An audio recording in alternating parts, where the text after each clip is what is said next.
విశాఖ సముద్రంలో గల్లంతైన మత్స్యకారుల కోసం గాలింపు కొనసాగుతోంది. సముద్రంలో గల్లంతైన 6 మత్స్యకారుల ఆచూకీ ఇంకా తెలియలేదు. బోటు ఓనర్ కారి చిన్న ఇచ్చిన సమాచారం ఆధారంగా రెస్క్యూ చేస్తున్నారు. సముద్రంలో కోస్ట్ గార్డ్ పోలీసులు మత్స్యకారులు గాలిస్తున్నారు. తమ వారి ఆచూకీ కోసం గల్లంతైన మత్స్యకారుల కుటుంబ సభ్యులు ఎదురు చూస్తున్నారు.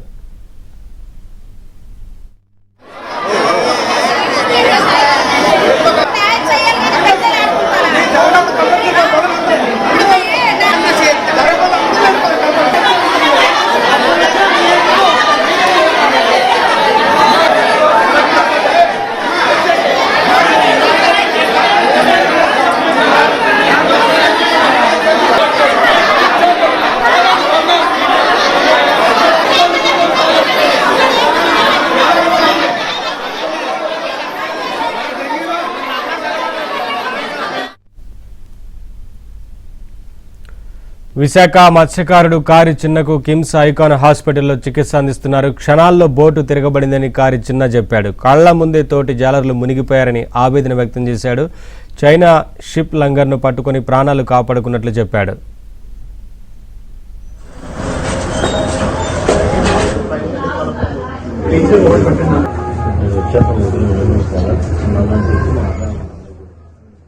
వస్తుందిగా సరే జట్టి పొజిషన్ 10 మైళ్ళు ఉంది.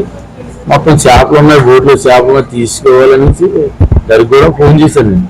ఆ మిసేజ్ గారికి అమ్మ 8 గంటలకు వచ్చేస్తుంది, 1 గంట అరగంట పడుతుంది, వచ్చేస్తామని చెప్పేసి 10 మైళ్ళు కదా ఆ మైలేజ్ ప్రకారం చెప్తుందండి. ఆ చెప్పినప్పటికీ ఈ బోల్తా కొట్టేసి దగ్గరలో కూర్చుని చెట్ట ఉంది. చెట్ట అంటే కొద్దిగా గాలి ఉంది, ఇంక రేజ్ అవ్వలేదు. ఎదరు రూపుడు వచ్చేస్తాను అయినా సరే ఆట అయిపోయింది. ఎదరు రూపుడు ఇంక రేజ్ అవ్వలేదు, వచ్చేస్తున్నాం. ఆ చెట్ట అనుకూలంగా రేజ్ అయిపోయి తిరగేసి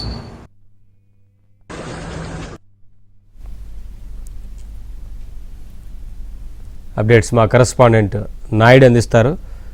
నాయుడు, అధికారులు ఏం చెప్తున్నారు? ఇంకా రెస్క్యూ ఆపరేషన్ కొనసాగుతున్నట్లు తెలుస్తా ఉంది కదా, ఏంటి వివరాలు?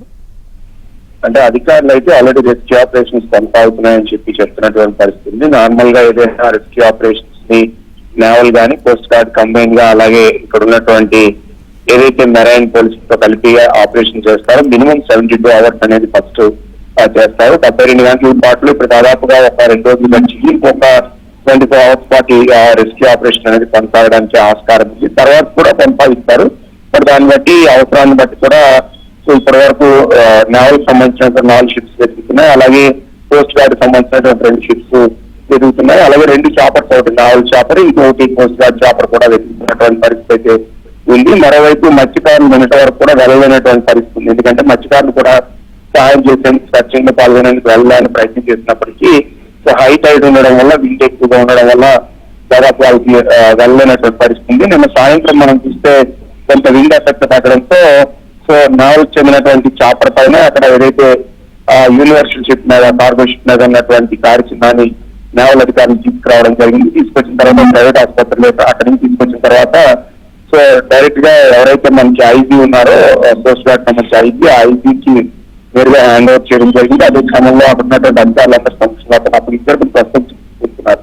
అయితే తల్లి ఎవరైతే కారు చిన్న ఉన్నాడో తన ముందే వాళ్ళంతా కూడా బెల్లంపాడు కన్నీరు ముందురవుతున్నాడు. తన వాళ్ళందరూ కోల్పోయారని ఆవేదన చెందుతున్నటువంటి పరిస్థితి అయితే ఉంది. ప్రస్తుతం ఈ రోజు కూడా ఆపరేషన్స్ అనేవి కొనసాగుతున్నాయి. ఇంతవరకు ఆ 6 జాడ అక్కడ నటించలేదు. షిప్ ఉన్నటువంటి ప్రాంతాన్ని కూడా ఐడెంటిఫై చేయలేనటువంటి పరిస్థితి అయితే ఉందనేది చెప్తున్నటువంటి పరిస్థితి. ప్రస్తుతం అయితే ఆపరేషన్స్ కొనసాగుతుంది. సర్చింగ్ ఏదైనా సమాచారం వస్తే మాత్రం బంధువులకి నిజాలను తెలియజేస్తామని అధికారులు వీళ్ళు చెప్తున్నటువంటి పరిస్థితి అయితే మనకి కనిపిస్తుంది. మరోవైపు బంధువులంతా కూడా 3 రోజులైనా గల్లంతైన వాళ్ళ సమాచారం తెలియజేయడంతో తీవ్ర ఆవేదన బాధలో ఉన్నటువంటి పరిస్థితి అయితే కొనసాగుతుంది.